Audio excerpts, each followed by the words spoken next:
1월 네 번째 주일 예배 자리에 함께 하신 모든 분들 가운데 우리 주님 예배하신 은혜가 넘치시길 축복합니다.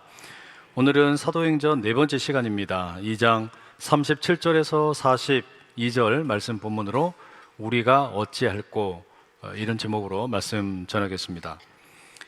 예수님께서 약속하신 말씀을 붙잡고 제자들이 기다리면서 기도했죠. 그리고 오순절날 성령께서 임하시는 것을 경험하게 됩니다. 성령에 충만케 된 제자들이 각기 다른 언어로 하나님의 큰 일을 말하게 되지요. 오순절 순례객으로 예루살렘을 방문했던 디아스포라 유대인들이 이 제자들이 성령의 말하게 하심을 따라 하나님의 큰 일을 이야기하는 걸 듣게 됩니다. 그때 이 사람들이 어떻게 반응했을까요? 이 오순절 순례객들의 반응이 12절과 13절에 이렇게 기록되어 있습니다. 다 놀라며 당황하여 서로 이르되 이 어찌 된 일이냐 하며, 또 어떤 이들은 조롱하여 이르되 그들이 새 술에 취하였다 하더라. 이 오순절 순례객들의 반응은 크게 세 가지예요. 첫 번째는 모두 놀라게 됩니다. 이게 가장 기본적인, 어찌 보면 1차적인 반응인데, 뭔가 기이한 일을 목격했을 때 자연스럽게 나오는 놀람, 이런 것이겠죠. 두 번째는 뭐냐면 당황했다라고 성경이 기록하고 있습니다. 다른 한글 성경에는 어안이 벙벙하게 되었다라고 적고 있는데, 뜻밖의 일을 당하니까 정신을 차릴 수가 없고 기가 막혀가지고 말문이 막힌 상태, 이런 뜻입니다. 여하튼 자기들이 목격한 일에 대해서 전혀 이해가 되지 않는 그런 상태가 된 겁니다. 그리고 마지막 세 번째, 일부의 사람들은 아주 재빠르게 이 제자들이 성령 충만해서 각기 다른 말로 하나님의 큰 일을 이야기하는 것에 대해 결론을 내립니다. 예수님의 제자들을 조롱합니다. 왜냐하면 저 사람들이 이른 아침부터 술 취해서 저런다라고 말을 하게 되는 거죠. 사실 여러분, 이것은 합리적이거나 또는 이성적이지 않은 판단입니다. 성급한 결론입니다. 자기들이 목격한 일에 대해서 분명히 알지도 못하면서 이 제자들에 대해 조롱을 하고 비판하는 것이다 할 수 있겠어요. 결국에 이 오순절의 순례객들의 반응을 정리를 해놓고 보면, 그것이 놀라는 일이 되었든 어안이 벙벙해지는 게 되었든 아니면 조롱하는 것이 되었든 이 사람들은 성령의 충만함을 전혀 이해하지 못하고 있는 겁니다. 이 사람들은 지금 제자들에게 나타난 성령의 역사, 또 성령 충만의 어떤 이 현상들 전혀 헤아리지를 못하는 거예요. 그래서 조롱하는 것과 같은 일이 벌어졌겠죠. 여러분, 오늘도 이런 일들이 우리 주변에 종종 있습니다. 특별히 기독교 신앙에 대해서 조롱하는 사람들이 꽤 많이 늘어나고 있어요. 너 아직도 교회 다니냐? 너 아직도 그 하나님이라는 걸 믿냐? 예수라는 걸 믿냐? 그건 다 신화야. 그런 걸 왜 믿냐? 이런 이야기를 우리가 종종 듣고는 합니다. 그게 특별히 과학자들 가운데 그렇게 이제 종교에 대해서, 특별히 기독교를 비판하는 분들이 상당히 있어요. 그 대표적인 분이 리처드 도킨스와 같은 옥스퍼드 대학교의 명예 교수이죠. 본래 생물학자인데 무신론자로 훨씬 더 유명합니다. 이기적 유전자, 만들어진 신, 이런 책으로 아주 베스트셀러 작가가 됐죠. 그가 주장하는 무신론은 흔히 전투적 무신론이라고 알려져 있습니다. 그러면 이 리처드 도킨스는 왜 이 신의 존재를, 하나님의 존재를 부인하느냐? 크게 보면 한 네 가지 이유가 있더라고요. 그 첫 번째가 이 전통적인 유신론, 그러니까 기독교의 하나님의 어떤 신관이라고 하는 것은 이 신비하고 정교한 이 생명 현상의 배후에 창조자인 하나님이 계신다라는 걸 믿는 거 아닙니까? 그런데 이제 도킨스가 말하는 건 뭐냐면, 이건 더 이상 이제는 어불성설이다. 다윈의 진화론 연구와 함께 이제는 그런 창조자나 우주의 설계자 같은 것은 불필요하게 되었다. 그러니 이 세상 우주 삼라만상의 모든 일은 과학적으로 해명이 되고 설명을 할 수 있게 되었다. 혹시라도 과학적으로 설명되지 않는 현상이 있을지라도 그렇다고 해서 하나님의 존재를 가정할 필요는 전혀 없다. 그건 더 복잡한 일이다. 이제 이렇게 말하는 거예요. 두 번째는, 종교라고 하는 것은 과학적인 증거에 기반해서 갖고 있는 어떤 믿음이 생겨나는 게 아니고 그저 그냥 신념을 따라서 만들어지는 건데, 그것은 우리가 살고 있는 이 현대 과학 사회에 전혀 맞지 않다라는 거죠. 그래서 기독교가 이야기하는 진리라고 하는 것은 믿음에 근거하고 신념에 근거한 건데, 이게 과연 과학적으로 증명이 되었냐, 확인이 되었냐? 그러지 않지 않느냐? 그러니 과학이 옳다면 종교라는 것은 폐기되어야 된다, 이렇게 주장을 해요. 그 다음에 세 번째 뭐라고 그러냐면, 이 종교라는 게 가만히 보면 어떤 지구적인 차원이라기보다는 어떤 지역적인 또는 시대적인 문화적인 편견을 따라서 어떤 입장을 가지고 있고, 그래서 우리가 살고 있는 이 온 우주와 세계에 대해 보편적인 이해보다는 아주 편협하고 제한적인 어떤 생각을 가지고 있을 뿐이다. 반면에 과학은 그렇지 않다라는 거죠. 훨씬 보편적이고 더 제한 없는 설명을 가능하게 한다라는 거예요. 그래서 종교를 버려야 된다라고 주장합니다. 마지막 네 번째 뭐라 그러냐면, 이 도킨스에 의하면 이 종교라는 것이 결국에 사람들을 선하게 만드는 게 아니라 악하게 만든다, 이렇게 주장을 해요. 일례로, 그러니까 이 종교 근본주의자들, 이슬람의 IS 같은 이런 사람들이 사람들의 마음을 오염시키고 미워하게 만들고 전쟁하게 만들고 무고한 생명을 죽이는 일이 너무 많다는 겁니다. 그러니 종교는 우리 시대에 필요 없다, 이 신의 존재는 불필요하다, 이렇게 이야기하는 거예요. 이와 같은 맥락의 무신론자들의 공격이 우리 자녀들에게도 또 우리 성도들에게도 여과 없이 계속해서 쏟아지고 있어요. 우리가 알지 못하는 가운데 이런 어떤 가치관과 세계관을 우리가 계속해서 접하고 있습니다. 그러다 보면 과학 만능주의 사회에서 우리의 신앙이라고 하는 것은 설 자리가 없게 됩니다. 많은 젊은이들이 교회를 떠나는 이유가 바로 그런 거겠죠.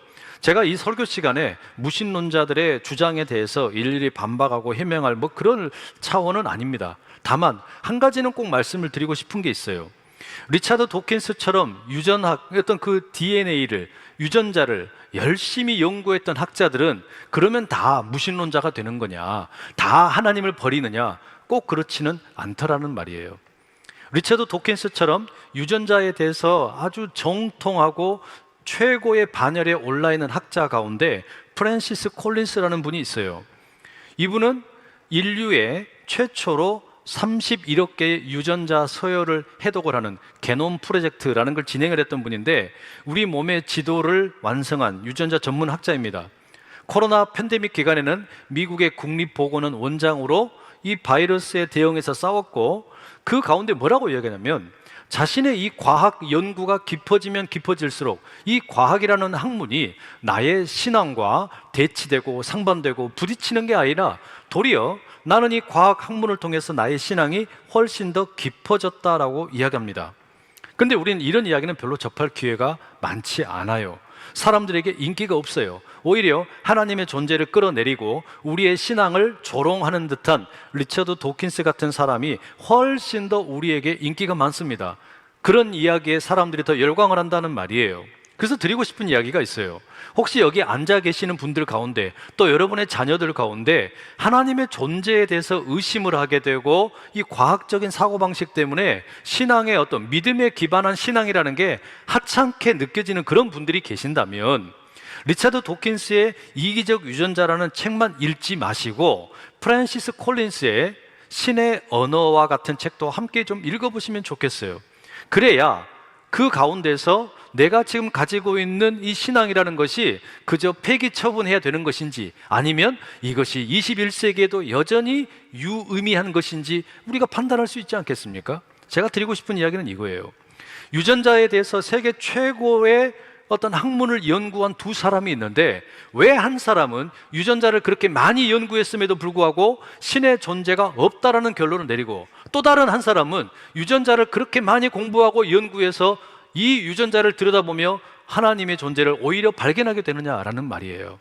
이게 여러분 우리에게 던지는 질문이 뭡니까? 우리는 이런 현실 가운데, 이 과학 만능주의 가운데 때때로 우리 신앙에 대한 어떤 자부심을 잃어버릴 때가 참 많아요.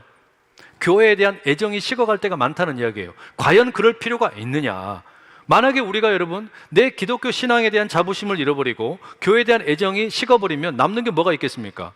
이기적 유전자에 나오는 이야기처럼 나는 유전자를 실어 나르는 도구에 불과하고 유전자가 시키는 대로 살아가는 그런 존재라면 나는 그냥 허무한 존재처럼 비춰질 수 있다는 이야기예요. 여러분, 바로 이런 시대에 우리가 우리 다음 세대들 또 허무주의에 빠지고 또는 어떤 그 과학의 만능주의에 빠져서 눈에 보이는 것만이 전부라고 말하는 세상 가운데 어떤 이야기를 들려줄 수 있겠습니까? 본문을 보시면 베드로가 맞닥뜨린 상황이 이와 조금 비슷해요. 성령의 충만함을 힘입어서 성령이 말하게 하시는 것을 따라 하나님의 큰 일을 이 제자들이 막 이야기한 거 아닙니까? 그런데 돌아온 건 뭐냐? 조롱이에요. 업신여김을 당하는 거예요. 니들 술 취했구나. 이 이른 아침부터 뭐 하는 짓거리냐? 이런 식으로 비난을 지금 당하고 있는 겁니다. 바로 그런 가운데 베드로가 대표로 일어나서 그 군중들을 향해서 설교를 하게 되는 거예요. 베드로가 이 설교 가운데 뭐라고 이야기하냐? 제일 먼저 하는 이야기는 자신을 포함해서 우리 제자들이 술에 취한 게 아니라고 이야기합니다. 지금이 오전 9시인데 우리가 고주망태가 되어가지고 지금부터 이렇게 그냥 얼레리 꼴레리 이러고 있는 게 아니라는 거예요. 우리는 바로 그런 술 취한 것이 아니고 오히려 하나님의 영이신 성령으로 충만해진 것이라는 것을 이 사람들에게 해명하려고 합니다. 그래서 베드로는 요엘 2장 28절 이하의 말씀을 통해 성령의 임재의 사건을 해석을 시도합니다. 17절 말씀 한번 같이 읽어보시죠. 시작. 하나님이 말씀하시기를 말세에 내가 내 영을 모든 육체에 부어주리니 너희의 자녀들은 예언할 것이요 너희의 젊은이들은 환상을 보고 너희의 늙은이들은 꿈을 꾸리라. 베드로가 요엘서 2장 28절의 말씀을 인용을 한 겁니다. 이걸 왜 인용했냐? 여러분, 구약시대에도 성령께서 몇몇 사람을 찾아가서 그들을 감동시키셨어요. 성령의 충만함에 이르게 하신 겁니다. 특별히 예언자들이 그런 경험을 많이 했죠. 그래서 예언자들이 성령의 충만함 가운데 백성들에게 가서 하나님의 말씀을 가르치기도 하고 그것을 선포하기도 했습니다. 그런데 요엘의 예언의 말씀은 뭐냐?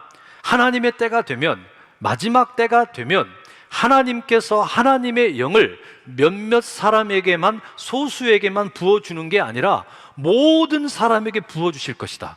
모든 사람이 하나님의 영의 충만함을 경험하게 될 것이다. 이걸 예언을 했거든요. 그런데 바로 그 말씀을 가지고 와서 베드로가 뭐라고 말하는 겁니까?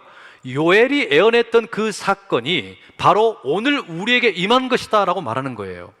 우리가 모두 다 함께 하나님의 때가 되어서 하나님의 영이신 성령으로 충만함을 경험하게 된 것이다. 그러니 우리는 오전 9시부터 술에 취해서 헛소리하는 게 아니라 하나님의 영으로 충만하여져서 하나님의 큰 일을 증언하고 있는 것이다 라고 항변하는 겁니다.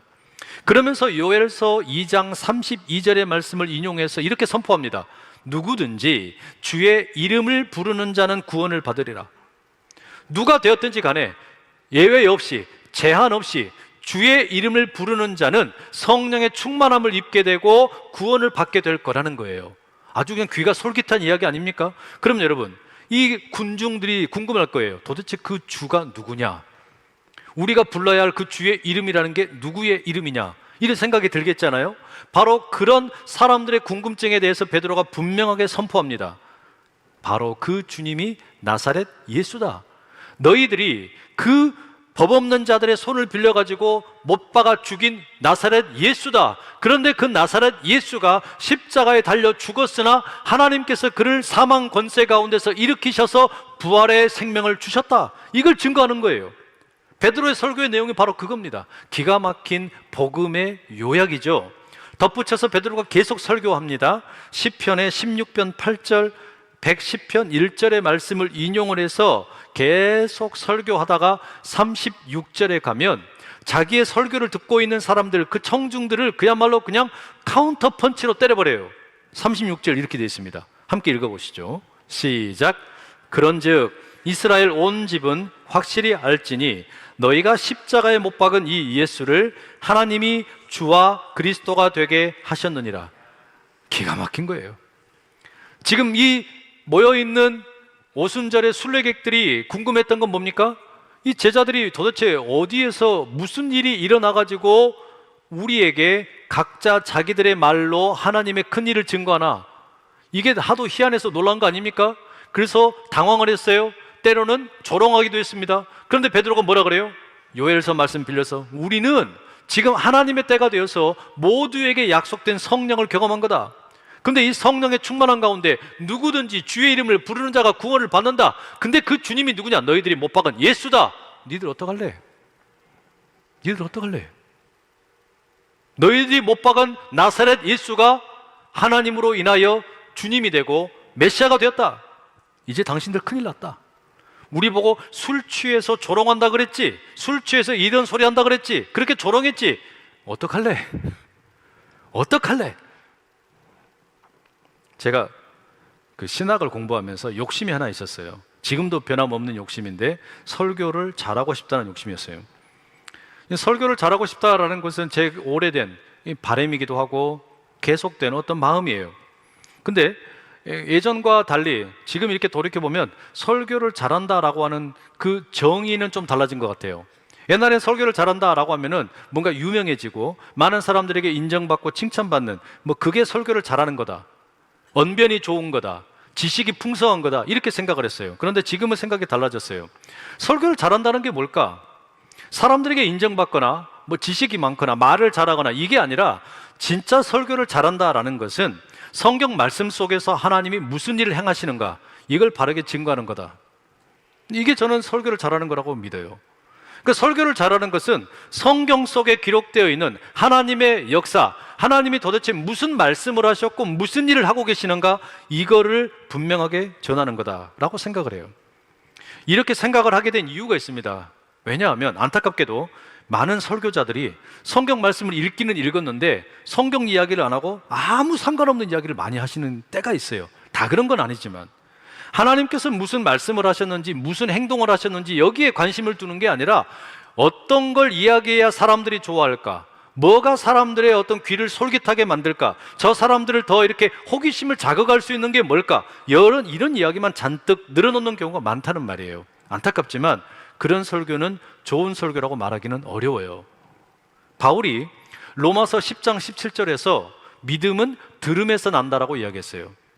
듣다 보면 믿음이 생긴다는 이야기입니다. 근데 뭘 들어야 믿음이 생길까요? 우리가 돈 잘 버는 이야기? 아니면 우리 그냥 마음이 평안해지는 이야기? 아니면 내가 유명해지는 이야기? 내가 명예롭게 사는 이야기? 그런 거 아니에요. 우리의 믿음이 생겨나게 되는 그 들음이라고 하는 것은 분명하게 하나님이 무슨 일을 행하셨냐라는 거예요. 하나님이 도대체 무슨 일을 행하셨는가라는 것을 계속해서 듣다 보면 뭐가 생기는 겁니까? 믿음이 생기는 거예요. 여러분, 이걸 믿으실 수 있기를 축복합니다. 우리가 하나님이 행하신 일을 계속해서 듣다 보면 하나님에 대한 믿음이 생겨난단 말이에요. 누가복음과 사도행전의 저자인 이 저자 누가는 믿음이 들음에서 난다라는 것에 대해 염두에 두고 있었던 것 같습니다. 그래서 그가 누가복음 1장 1절에서 4절에 이 책을 기록하는 목적을 이렇게 적고 있어요. 우리 중에 이루어진 사실에 대하여 처음부터 목격자와 말씀에 일꾼된 자들이 전하여 준 그대로 내력을 저술하려고 붓을 든 사람이 많은지라. 그 모든 일을 근원부터 자세히 미루어 살핀 나도 데오빌로 각하에게 차례대로 써 보내는 것이 좋은 줄 알았노니 이는 각하가 알고 있는 바를 더 확실하게 하려 함이로라. 그러니까 누가복음을 왜 썼냐? 데오빌로라는 사람에게 데오빌로가 알고 있는 게 있는데 이 알고 있는 바를 더 확실하게 하기 위해서, 당신이 알고 있는 내용을 더 분명하게 하기 위해서 이 누가복음을 썼다는 거예요. 근데 사도행전 1장에 가보면 1절 2절에 이렇게 되어 있습니다. 데오빌로여, 내가 먼저 쓴 글에는 무릇 예수께서 행하시며 가르치시기를 시작하신부터 그가 택하신 사도들에게 성령으로 명하시고 승천하신 날까지의 일을 기록하였노라. 그러니까 사도행전의 전편이 뭐라는 겁니까? 누가복음이에요. 그러니까 누가복음에는 예수님께서 행하셨던 일들을 잔뜩 적어놓고 이제 예수님의 승천 이전에 제자들에게 성령을 약속하신 내용까지를 적었다는 겁니다. 결국에 누가복음과 사도행전은 동일한 수신자를 두고 있어요. 데오빌로라는 사람입니다. 예수님에 대해서 무언가 알고 있는 사람이에요. 하나님에 대해서 무언가 알고 있는 사람이에요. 그런데 그에게 더 이 믿음이 확고해지도록, 분명해지도록 이 책을 적었다는 겁니다. 이걸 위해서 저자인 누가가 사용하는 방법이 하나 있어요. 그게 뭐냐면 여러 사람의 설교를 직접 인용하는 겁니다. 특별히 사도행전에 보면 약 30% 정도가 베드로, 또 스데반, 바울과 같은 설교자들의 내용이 많이 들어있어요. 자, 그러니까 여러 설교 말씀을 들려줌으로 해서 뭘 의도하는 거냐면 데오빌로가 알고 있는 내용, 익히 알고 있는 내용을 더 확실하게 붙들 수 있도록 돕고자 하는 겁니다. 여러분, 이게 설교의 목적이에요. 우리가 설교를 왜 듣냐? 그것은 내가 이미 알고 있는 내용, 내가 이미 믿고 있는 내용을 더 분명하게, 더 확실하게 믿을 수 있도록 돕는 겁니다. 이게 설교의 목적이에요. 설교의 목적이 또 하나 더 있어요. 베드로의 설교에 이게 잘 나타납니다. 베드로는 지금 이 유대교 순례자들에게 하나님의 역사, 예수 그리스도를 통하여 나타난 하나님의 역사를 증거합니다. 처음부터 끝까지 하나님이 무슨 일을 행하셨는지를 선포하고 있어요. 그리고 지금 자신들이 경험했던 이 성령의 충만의 사건, 그리고 각 나라의 말로 하나님의 크신 일을 증언하게 되었던 이 사건을 해석을 시도합니다. 그게 베드로의 설교예요. 그래서 이 베드로의 설교를 듣던 사람들은 어찌 보면 다 불신자들입니다. 아직 예수님을 믿지 않는 사람들이에요. 그런데 이 오순절 순례객들, 예수님을 믿지 않는 사람들이 베드로의 설교를 듣다 보니까 막 마음이 흔들려요. 마음에 찔림을 받습니다. 왜 그러냐? 베드로의 말에 무슨 유창한 언변이 좋아서가 아닙니다. 베드로가 막 어마어마하게 뛰어난 당대의 학자이기 때문도 아니에요. 그 이유는 딱 하나입니다. 베드로의 설교 속에 하나님께서 행하신 일이 너무나 선명하게 드러나기 때문이에요. 하나님이 무슨 일을 행하셨냐, 이 이야기를 듣다 보니까 이 사람들의 마음이 찔림을 받는 거예요. 그 내용이 37절에 나옵니다. 함께 읽어보시죠. 시작. 그들이 이 말을 듣고 마음에 찔려 베드로와 다른 사도들에게 물어 이르되 형제들아 우리가 어찌할꼬 하거늘.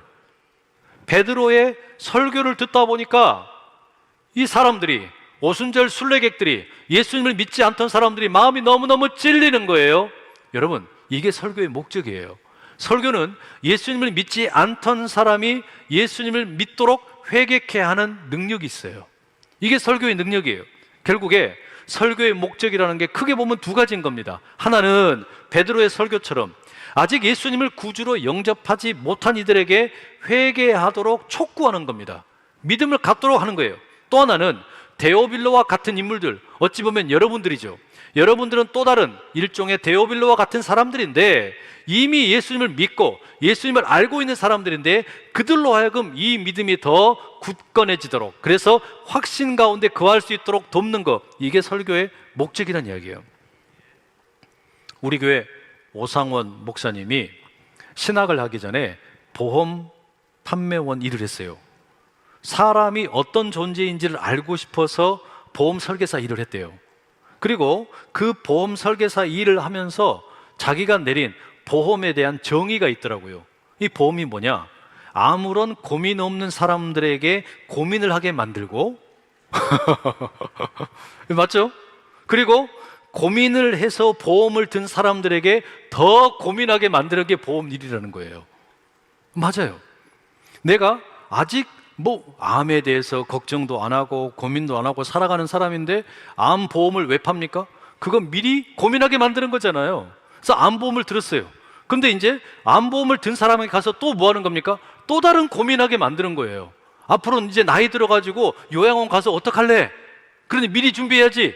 더 큰 고민하게 만들어서 또 다른 보험 들게 만드는 거잖아요. 근데 설교도 그래요. 설교는요, 고민 없이 살던 사람들에게 고민하게 만드는 거예요. 나 예수 몰라도 잘 살았어. 하나님 없이도 잘 살았어. 성령을 몰라도 잘 살았어. 교회 안 다녀도 잘 살았어. 그런 사람들에게 어떻게 하는 겁니까? 고민하게 만드는 거예요. 그죠? 그리고 내가 이제 예수님을 알게 되었어요. 믿음이 생겼어요. 그런데 바로 그런 사람들에게 더 고민하게 만드는 겁니다. 그럼 고민만 하다 끝나는 이야기냐? 아니에요. 그렇게 고민하고 고민함으로 인해서 확신 가운데 거하게 하는 거, 바로 그게 설교라는 말이에요. 그게 하나님의 말씀이에요. 여러분, 설교가 중요해요. 교회는 설교와 함께 일어서기도 하고 설교 때문에 무너지기도 합니다. 그래서 여러분에게 간절히 부탁드리고 싶은 게 있어요. 우리 교회의 말씀 사역을 위해서 중보기도 해주시기를 간절히 부탁드립니다. 작년 예배뿐만 아니라 다음 세대 예배, 우리 사랑부 예배, 또 우리 국제사역위원회 예배, 모든 예배 자리 가운데 말씀이 선포되는데 그 모든 말씀이 하나님이 무슨 일을 하셨는지를 증거하는 살아있는 하나님의 말씀이 되고, 그 말씀 때문에 믿지 못하던 자들이 믿게 되고, 믿음을 갖고 있던 이들이 더 강한 확신 가운데 거할 수 있는 그런 역사가 일어나는 말씀이 살아있는 교회 되기를 간절히 소망합니다. 다시 본문으로 돌아가면 이 베드로의 설교를 들은 사람들의 반응이 참 재밌어요. 막 술렁거립니다. 마음에 막 찔림이 임하는 거예요. 그리고 나서 뭐라 그래요? 우리가 어찌할꼬? 우리가 도대체 무슨 일을 해야 되냐? 어떻게 해야 되냐? 사람들이 고민을 하는 거예요. 여러분, 이건 어찌 보면 복음을 대하는 가장 정직한 반응입니다. 우리가 복음을 들었을 때, 복음 선포를 들었을 때 가장 정직한 반응이 바로 이거예요. 복음을 우리가 열린 마음으로 듣게 되면 마음에 찔림이 있어요. 내 마음 가운데 뭔가 찔림이 찾아오게 되고 뜨끔하게 만든단 말이에요. 그리고 나서 우리에게 나와야 될 반응이 뭡니까? 우리가 어찌할꼬? 내가 어찌할꼬? 우리 집이 어떻게 할꼬? 이런 반응이 나와야 된단 말이에요. 여러분, 예배 들을 때마다, 설교를 들을 때마다 여러분 가운데 이런 반응이 있기를 축복합니다. 믿음은 들으면서 나요. 근데 그 설교를 듣는 가운데 냉랭한 심령이 되어가지고 그래 어디 엄마나 설교 잘하나 보자 이러지 마시고, 그냥 흘려듣지 마시고, 그냥 이게 그냥 아무런 가치 없는 그런 시간 때우기처럼 여기지 마시고, 하나님의 말씀이 선포되는 자리에서 이 말씀 가운데 심령이 열려서 마음의 찔림이 일어나기를 축복합니다. 그리고 그 가운데서 여러분 가운데 우리가 어찌할꼬, 내가 어찌할꼬, 이런 반응이 함께 따라올 수 있기를 간절히 소망합니다. 앞서 말씀드린 것처럼 바울은 그렇게 이야기해요. 믿음은 들음에서 난다. 믿음이 어디서 자라는 거냐? 하나님의 역사를 듣는 가운데 우리의 믿음이 난다는 말이에요. 그러니 바로 그런 역사가 우리 가운데도 일어나기를 축복합니다. 베드로를 향하여, 그리고 다른 제자들을 향하여 우리가 어찌할꼬라고 외치는 이 사람들, 이 오순절의 순례객들, 그들에게 베드로가 뭐라고 말합니까? 너희가 회개하여 각각 예수 그리스도의 이름으로 세례를 받고 죄 사함을 받으라. 그리하면 성령을 선물로 받으리라. 우리가 성령의 충만함을 경험한 것처럼 여러분에게도 요엘이 예언했던 것처럼 모든 육체가 하나님의 영을 선물로 받을 수 있다. 그러니 주 예수 그리스도의 이름을 불러라. 그리고 회개해라. 그리고 죄 사함의 세례를 받아라. 그러면 여러분도 성령의 충만함 가운데 거하게 될 것이다. 여러분, 이 베드로의 핵심은 우리 가운데 머물던 자리를 떠나서 이제는 예수님의 이름을 부르고 회개의 자리로 들어가라고 요청을 하는 겁니다. 그것은 곧 다른 삶을 살라는 촉구이기도 합니다. 제가 최근에 탈기독교 시대 교회라는 책을 읽었어요. 지난 리더십 세미나 때도 소개를 해드렸던 내용인데, 한 25년 정도, 한 30년 정도의 이 어간에 미국의 교인이 전체적으로 보니까 한 4천만 명이 줄어들었대요. 거의 우리나라 인구입니다. 어마어마하게 많은 종교 인구의 변화가 일어났는데, 이 사람들이 떠난 이유를 나눠보니까 한 4개 정도로 카테고리가 분류가 되는 거예요. 그러면 그 중에 제일로 많은 비중을 차지하는 게 어떤 사람들이냐? 어떤 사람들이 교회를 떠났나 봤더니 명목상의 크리스찬이에요. 명목상의 크리스찬이 뭐냐? 교회에 와가지고 사람들 만나는 건 좋아요. 같이 함께 밥 먹는 것 좋아요. 같이 함께 봉사하는 것도 좋아요. 여기에서 내가 한 자리 차지하는 것도 좋아요. 다 좋아요. 그런데 예수를 믿질 않는 거예요. 그게 명목상의 성도입니다. 여기 와가지고 사람들 만나서 밥 먹고 봉사하고 섬기고 하는 거 다 잘해요. 그런데 결정적으로 예수를 믿지를 않는 겁니다. 그러다 보니까 세상에 다양한 가치관이 들어오게 되면, 그 충돌을 경험하게 되면, 특별히 코로나로 인해서 대면 예배를 드리지 못하는 상황이 되면 어떻습니까? 자연스럽게 교회를 떠나버렸다는 거예요. 쉽게 믿음의 자리를 떠나는 겁니다. 여러분, 우리가 스스로를 한번 가만히 질문을 해볼 필요가 있습니다. 나는 명목상의 성도냐, 아니면 헌신된 제자냐라는 말이에요. 나는 나에게 뭔가 좋은 일이 있고 나에게 기뻐하는 일이 있을 때는 예수님을 아이돌처럼 따라다니는 팬이냐, 아니면 예수님과 함께 십자가를 짊어지고 가는 제자냐라는 말이에요. 그걸 확인하는 것은 말로는 불가능합니다. 삶을 통해서만 확인할 수 있어요. 베드로의 설교를 듣고 그날 3,000명이 회개를 했습니다. 유대교의 그 어떤 지경에 머물러 있는 게 아니라 이제는 예수님을 구주로 영접을 하고 예수님을 그리스도로 영접을 하고 다른 삶을 살겠다고 다짐을 한 겁니다. 엄청난 변화죠. 이들의 삶에 어떤 변화가 일어났나 42절에 이렇게 적고 있어요. 그들이 사도의 가르침을 받아 서로 교제하고 떡을 떼며 오로지 기도하기를 힘쓰니라. 이게 여러분 교회의 본질이에요. 교회가 수많은 일을 하지만 결국에 이렇게 마음을 돌이켜서 회개하고 누구든지 주의 이름을 부르는 자가 구원을 받게 된다는 이 말씀 붙잡고 새로운 삶을 살게 된 사람들에게 나타난 변화가 뭐냐? 배우기를 싫어하지 않는 거예요. 말씀의 가르침을 사모하는 겁니다. 말씀의 가르침이 늘 가득한 겁니다. 그리고 뭐가 따라옵니까? 서로 교제합니다. 성도들이 서로 인격적인 교제를 나누어요. 그리고 떡을 뗍니다. 떡을 뗀다라는 거 우리 주 예수 그리스도의 몸에 참여하는 일종의 성찬과 같은 일이겠죠. 그리고 기도를 합니다. 다른 많은 일이 아무리 많아도 결국에 가르치는 일, 교제하는 일, 떡을 떼는 일, 그리고 기도하는 일, 이게 교회의 본질이었다는 이야기예요. 바로 이걸 통해서 이들은 변화된 삶을 살아갈 수 있게 되었어요. 43절 이하에 보면 이들이 어떤 삶을 살았는지 더 구체적으로 보여줍니다. 결국의 핵심은 뭐냐? 말씀 때문에 찔림을 받았던 성도들, 그들이 회개하고 돌이켜서 세례를 받고 이제 하나님의 백성으로 교회의 일원이 되어서 시작을 하는 거예요. 달라진 삶을 사는 거예요.